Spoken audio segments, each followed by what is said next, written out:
இறுக்கம் என்பது குறைபாடு மட்டுமே என்பதனை பெற்றோரும் சமூகமும் உணர வேண்டும். மது இறுக்கத்தால் பாதிக்கப்பட்டிருக்கும் பிள்ளைகள் மற்றவர்களைப் போல செயல்படும் திறமையை கொண்டிருப்பர் என்பதால் அவர்களின் நடவடிக்கைகளை கட்டுப்படுத்தாமல் அவர்களுக்கு உரிய வாய்ப்புகள் வழங்கப்பட வேண்டும். பெற்றோரும் சமூகமும் இதில் முழு கடப்பாட்டை கொண்டிருக்கின்றனர். அது குறித்த சிறப்பு கண்ணோட்டம் அடுத்து இடம்பெறுகிறது. வழங்குகிறார் நம் செய்தியாளர் எஸ். கோகுலன்.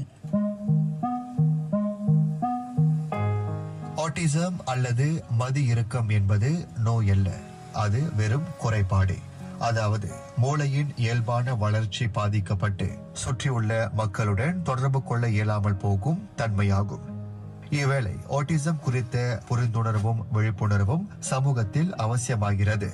குறிப்பாக ஆட்டிசம் குறைபாடு கொண்ட பிள்ளைகளின் பெற்றோர் இதில் முழு கடப்பாடு கொண்டிருக்க வேண்டும் என ஆலோசனை கூறுகிறார் பர்சாமா டுகெதர் ஃபார் ஆட்டிசம் அமைப்பின் தோற்றுனர் திலா லக்ஷ்மன்.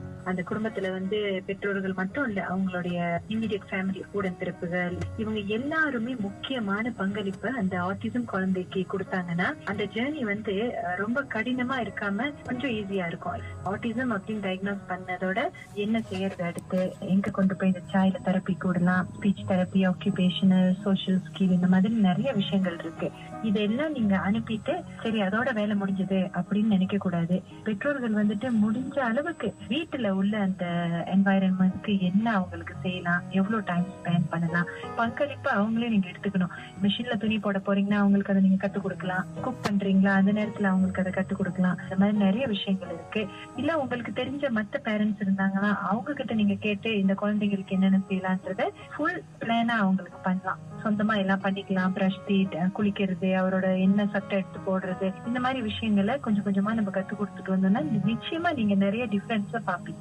பெற்றோர் மட்டுமின்றி பொதுமக்களின் பங்கும் இங்கு முக்கியமென திலா லக்ஷ்மன் கூறுகிறார். பெரும்பாலும் ரொம்ப ஒரு அன்கம்ஃபர்டபுளான ஒரு பார்வையை பார்ப்பாங்க. அப்ப அந்த மாதிரி அவங்கள திரும்பி திரும்பி பாத்துக்கிட்டு அவங்களுக்குள்ள ஏதாவது பேசிட்டு இருக்கிறப்ப அந்த பேரண்ட்ஸ நினைச்சு பார்க்கணும் இல்லையா? அந்த பேரண்ட்ஸ்க்கு அவங்க மனசு எவ்வளவு வேதனைப்படும் அந்த நேரத்துல. இதனாலதான் நிறைய பேரண்ட்ஸ் பப்ளிக்கா அந்த குழந்தைங்களை வெளியே கூட்டிட்டு போறது ரொம்ப கம்மி. ஆட்டிசம் அவேர்னஸ் இப்ப மலேசியால நிறைய விஷயங்களை பண்ணிக்கிட்டு வராங்க. டிவி, ரேடியோ சேனல்ல இருந்து நிறைய கவரேஜ் கொடுக்கறாங்க. அப்ப இவங்களும் ஒரு குட்டி எஃபர்ட் எடுத்து இந்த ஆட்டிசம்னா என்ன அப்படின்னு கூகுள் பண்ணியோ இல்ல யூடியூப்லயோ பாக்கலாம். அந்த பேரண்ட்ஸ் என்னென்ன கோ த்ரூ பண்றாங்க, பொதுவா கம்யூனிட்டியா இருந்து நம்ம எப்படி அதுல ஒரு பார்ட் பிளே பண்ணலாம்னாக்கா அது அந்த ஆட்டிசம் புரிஞ்சுக்கிட்டு நீங்க அக்செப்ட் பண்ணிக்கிட்டு பாக்குற பார்வையை மாத்தணும். நிச்சயமா நீங்க சப்போர்ட்டிவா சொல்ற வார்த்தை நிச்சயமா அவங்களுக்கு மோட்டிவேஷனை கொடுக்கும். நிறைய கேம்பெயின்ஸ் நடந்துட்டு வருது. இந்த மாதிரி கேம்பெயின் நடக்கிறப்ப பொதுமக்களா இருந்து நீங்க நிச்சயமா கலந்துகிட்டு இந்த ஆட்டிசம்க்கு எப்படி சப்போர்ட் பண்ணலாம், எப்படி அவங்களுக்கு நன்கொடை வழங்கலாம், என்ன செய்யலாம் to be part of that autism அவேர்னஸ்ன்றத நீங்களும் கலந்துகிட்டீங்கன்னாக்கா அதுவே ஒரு பெரிய சப்போர்ட்டிங் ஃபேக்டரா இருக்கும்.